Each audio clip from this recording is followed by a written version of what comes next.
लिख कर ले लो मेरे दोस्तों, बन रहे हैं चैंपियन, चैंपियंस ट्रॉफी का चैंपियन। क्यों? क्योंकि सामने है न्यूजीलैंड। और क्यों? क्योंकि हम न्यूजीलैंड को हरा चुके हैं।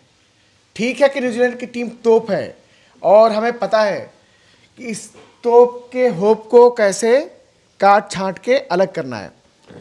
वो एक गाना था ना, वो कब से बिछड़े हुए हम आज कहाँ आके मिले, जैसे सावन की घटा, जैसे सावन से घटा कोई बिल्कुल सर, बिल्कुल। के मिले।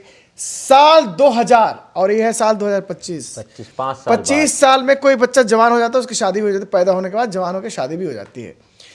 25 साल बाद हम मिल रहे हैं न्यूजीलैंड से चैंपियंस ट्रॉफी के फाइनल में। उसके पहले उस चैंपियंस ट्रॉफी का नाम था नॉकआउट टूर्नामेंट, राइट। तो उस समय साल 2000 में न्यूजीलैंड ने हमें हराया था।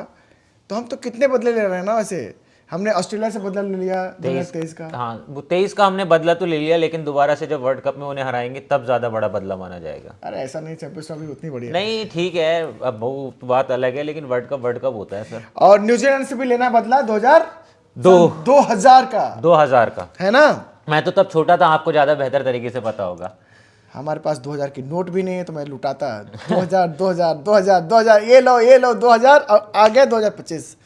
सो न्यूजीलैंड को हराना है। और देखो, न्यूजीलैंड को हराना इतनी मुश्किल बात नहीं, क्योंकि हम हरा चुके हैं। ठीक है, वो बहुत बढ़िया टीम है। और एक्चुअली दोस्तों, सॉरी कि मैं कल वीडियो लेके आया नहीं आप लोगों के सामने, क्योंकि पिछले 25-26 दिनों से लगातार मैं काम कर रहा था। थोड़ा सा इंडिया जैसे ही फाइनल में पहुंचे मैं रिलैक्स हो गया और बॉडी ने बोला कि मैं तुमसे टोल लूंगी, तो बॉडी को मैंने टोल दे दिया। थोड़ा सा बुखार उखार था। ऑल्दो रिजवान और ऋषभ दोनों आए थे घर पे, मतलब स्टूडियो में, लेकिन मैं कर नहीं पाया। लेकिन सबसे पहले तो ये देखें ना कि वो जो साउथ अफ्रीका है ना, मतलब पता नहीं क्या ही चिड़िए के नाम है साउथ अफ्रीका, हार गई कल यार। और न्यूजीलैंड ने पहले ही बना दिए इतने रन। पिच कैसी थी आपको सब कुछ ऋषभ बता रहे हैं, परिस्थितियां कैसी थी सब ऋषभ बताएंगे। क्योंकि मैंने मैच देखा नहीं। आप बताओ यार ऋषभ, क्या हुआ? देखिए, मैं बता रहा हूं सर, कल साउथ अफ्रीका जो हारी ना, वो अपनी गलती की वजह से हारी है ना। तो ऐसा नहीं था कि साउथ अफ्रीका हार जाती, वो उनके बहुत करीब तक पहुंच गए थे। और आप देखो कि 50 रन से महज बहुत होते ठीक हैं है, 50 रन। बहुत होते हैं, लेकिन पर वो 50 रन ना आप बचा भी सकते हो।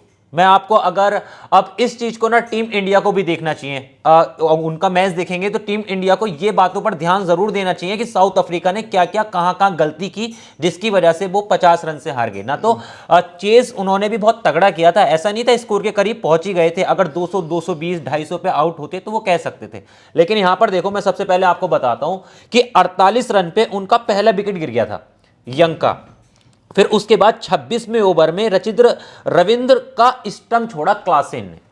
क्लासेन भाई से बड़ा नाम है जी उनका। 26वें और ओवर आपको में पता है 23 करोड़ में हैदराबाद ने उनको रिटेन किया है, इतने सारे पैसे। और क्लासेन और फलाने और डिपाने, और उस वक्त 83 रन पे थे रचित रविंद्र, ठीक है, वो सेंचुरी बना गए। सेंचुरी बना गए, ठीक है। अब यहां से 83 पे अगर वो आउट हो जाते तो आप उनके रन माइनस कर लो, कितने रन, कम से कम 20 रन का तो फर्क आ रहा था ना।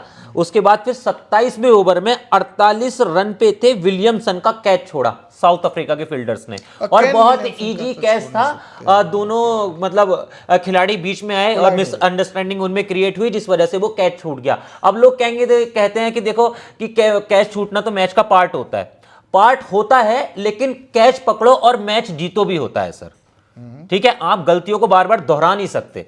अब 48 रन पे उनका देखो कैच छूटा था, उसके बाद फिर क्या हुआ, शतक किया विलियमसन ने जी, आई नो, शतक किया। 50 रन वहां देखो प्लस हो गए। उसके बाद देखो छोटी छोटी सी चीजें यही नोटिस की जाती हैं। मतलब छोटी छोटी चीजें हैं, अब देखिए 28वें ओवर में फिर कैच छोड़ा क्लासिन ने, और 56 रन पे थे उस वक्त विलियमसन। तो ये जो साउथ अफ्रीका है ना, मैंने आप लोगों को एक दिन चैट में बताया था कि 2011 वर्ल्ड कप में तो बिल्कुल करीब से कवर कर रहा था। और साउथ अफ्रीका का पाकिस्तान के साथ क्वार्टर फाइनल था। मैं ढाका में था, बांग्लादेश की राजधानी ढाका में, ढाका से भी क्या, मीरपुर में था। और मैंने तब के उनके कप्तान से पूछा था, वैसे उनका नाम था स्मिथ, कि क्या आप मानते हैं कि आपकी टीम चोकर है? तो उन्होंने बोला कि we have to admit it because yes we are the chokers. आप हमेशा अच्छा खेलते रहो, अच्छा खेलते रहो, और जब जिस दिन मौका हो, मौके पे दे दो धोखा, है ना। अब कुछ बोलने का मन कर रहा था, उतने पे धोखा सबसे, उतने बोलने का मन कर रहा था, मैं रोक ले। जी हाँ जी बताओ। अब देखिए, अब 44वें ओवर में मिचेल का कैच छोड़ा था, तो कितने कैचेस छोड़े, Daryl Mitchell, Sachin Ravindra, Kane Williamson, ठीक है। इनके अब कैच छोड़ोगे तो मैच कैसे जीतोगे हाँ, भाइयों। और यही चीजें जो है ना, टीम इंडिया को ध्यान देनी है बस। जो गलती साउथ अफ्रीका ने की है, वो गलती जो है नहीं करने वाली है। और ऐसा नहीं है कि साउथ अफ्रीका चीज नहीं कर सकती थी, अपनी गलतियों की वजह से हारी ना। तो मुझे याद है 413 वाला मैच भी साउथ अफ्रीका का। यार लेकिन मैं एक चीज बताऊं ठीक है। दोस्तों, बाय द वे, अभी तो ये नई नई शुरुआत है, और आप जानते हैं कि ऋषभ चौहान कौन है। ऋषभ को ना क्रिकेट की बहुत नॉलेज है, और ठीक है, ये खेले हुए हैं, शर्मा रहे हैं, खेले हुए हैं, और इनको ना मतलब एग्जैक्टली पता होता है। हो सकता है कि मैं शब्दों से खेल लूं, लेकिन ये खेले हुए आदमी है, तो he is a good person by the way. और अभी काफी सारे लोगों के मन में ये ख्याल आ रहा होगा, डर भी बैठ गया होगा कि अब जिस तरह से न्यूजीलैंड ने टीम इंडिया उसके अफ्रीका के साथ में किया, आपको नहीं, बहुत सारे लोग हैं ऐसे। मैं कल वीडियो भी देख रहा था कि कहीं इंडिया के सामने आके भाई ऐसा नहीं करते। तो देखो, मैं सबसे पहले मैच के अंदर ना पिच को बहुत ज्यादा इंपॉर्टेंट देता हूं। मेरा खुद का मानना यह है कि पिच आपका स्कोर बनवाती तो क्या है दुबई की पिच सरकार? अब दुबई की पिच तो आपको पता ही है, कल तो पाटा पिच थी, बैटिंग पिच थी, तो तड़ातड़, पाकिस्तान इतना में थी बड़ा, ना। हाँ इतना बड़ा स्कोर हो गया। लेकिन कल दुबई की पिच जो है ना, वहां फिर से वही कमाल होने वाला कल है। नहीं, मतलब 9 तारीख मतलब को। 9 तारीख को, हम तो 9, मैं कल निकल रहा है, सॉरी उसके लिए माफ कीजिए, कोई बात नहीं, लेकिन 9 तारीख को मैं बता रहा हूं कि वहां ये गलत फहमी में ना रहे, क्योंकि वो टीम इंडिया है, उसकी रणनीति अलग रहती जिसके है। पास क्या है, 4 स्पिनर है। क्या बात है भाई, क्या बात है, हमने बोला, आपने दिमाग मैं बता रहा हूं ना सर। मेरी तो जान। मजा आने वाला है बहुत ज्यादा। और ऐसा नहीं है, और हमारे पास एक प्लस पॉइंट ये है कि हम न्यूजीलैंड के साथ इस टूर्नामेंट के अंदर दूसरा मैच खेलेंगे, तो हम बेहतर तरीके से उनके कई खिलाड़ियों को समझ चुके होंगे कि वो कहां गलती कर रहे हैं, कहां गलती नहीं कर रहे हैं। और यही प्लस पॉइंट जो है वो न्यूजीलैंड के पास भी होगा, तो इसीलिए बहुत टक्कर का मैच होने वाला है। मैं तो ये कहूंगा फाइनल। हम उनको समझते हैं, वो हमको समझते हैं, राइट, बिल्कुल सही बात है।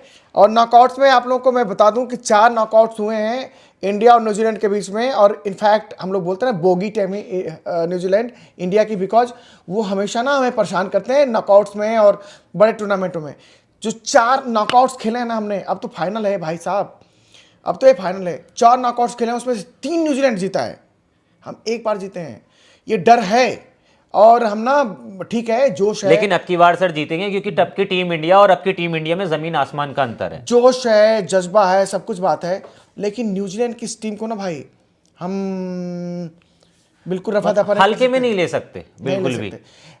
ऑलराउंडर्स की साइड है वो, स्पिन गेंदबाजी भी उनकी अच्छी है, हेनरी और जितने भी उनके तेज गेंदबाज हैं, तो वो इतने अच्छे हैं कि सारा बैटिंग लाइनअप भी उनका काफी रन ज्यादा भी नहीं लंबा देते है, हैं, और बैटिंग और लाइनअप विकेट भी ले लंबा जाते है। हैं। और बैटिंग लाइनअप भी उनका, उनके कप्तान जो, और विलियमसन आप देखो शानदार फॉर्म में आ गए, इंडिया के खिलाफ रन किए थे, फिर कल 100 कर दिया। वही सेंटर जो उनके कप्तान है 8वें नंबर पे आते हैं। हाँ, सो दे आर देयर एंड सबसे बड़ी बात क्या है ना दोस्तों, कि उन पे ना उम्मीदों का प्रेशर नहीं होता। न्यूजीलैंड, अभी किसी ने महेंद्र सिंह धोनी से पूछा था, आई थिंक मंदिरा बेदी पूछ रही थी, एक इंटरव्यू आया था जहाँ पे महेंद्र सिंह धोनी बैठे हुए थे और साथ में संजू सैमसन थे, और मंदिरा बेदी पूछ रही थी कि एक दिन अचानक आपकी नींद खुले और आप सोचो कि कहाँ हो, तो महेंद्र सिंह धोनी ने बोला कि आई विल बिलीव, कि हंसते रहो, मुस्कुराते रहो, कि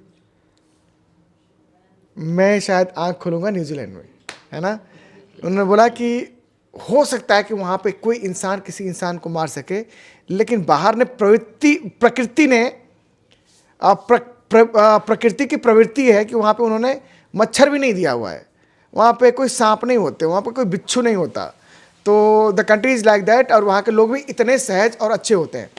एंड मतलब आप ना मिचेल सेंटनर का, जो उनके कप्तान हैं, उनका बायो पढ़ के देख लीजिए इंस्टाग्राम पे, चाहे कहीं पे भी, वो क्या लिखते हैं अपने बारे में, पार्ट टाइम क्रिकेटर, वो कप्तान है न्यूजीलैंड के। इतनी सहजता कि मतलब जैसे मैं बोलूँ कि मैं पार्ट टाइम यूट्यूबर हूँ, फुल टाइम तो मस्तीखोर हूँ, तो वैसे ही। तो जहाँ पे मस्ती है वहीं पे हस्ती है, और मुझे पता है कि न्यूजीलैंड आएगी, झूम के आएगी, लेकिन इस टीम में विराट कोहली हैं, रोहित शर्मा हैं, शुभमन गिल श्रेयस हैं। अय्यर हैं, शुभमन गिल हैं, हार्दिक पांड्या हैं केएल राहुल भी हैं। और हाँ केएल राहुल भी है। केएल राहुल भी। ठीक है, आई होप आपको ये वीडियो पसंद आई होगी दोस्तों, तो ज़्यादा से ज़्यादा शेयर करना। और आप हमारे चैनल को धीरे धीरे बहुत ज़्यादा प्यार दे रहे हो, ऐसा नहीं कहूँगा कि मैं आप प्यार नहीं दे रहे, पर यही गुजारिश करूँगा कि इस प्यार को ना और भी ज़्यादा बढ़ा दो।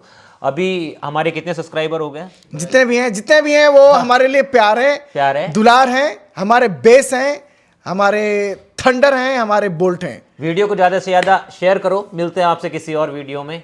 Thank you.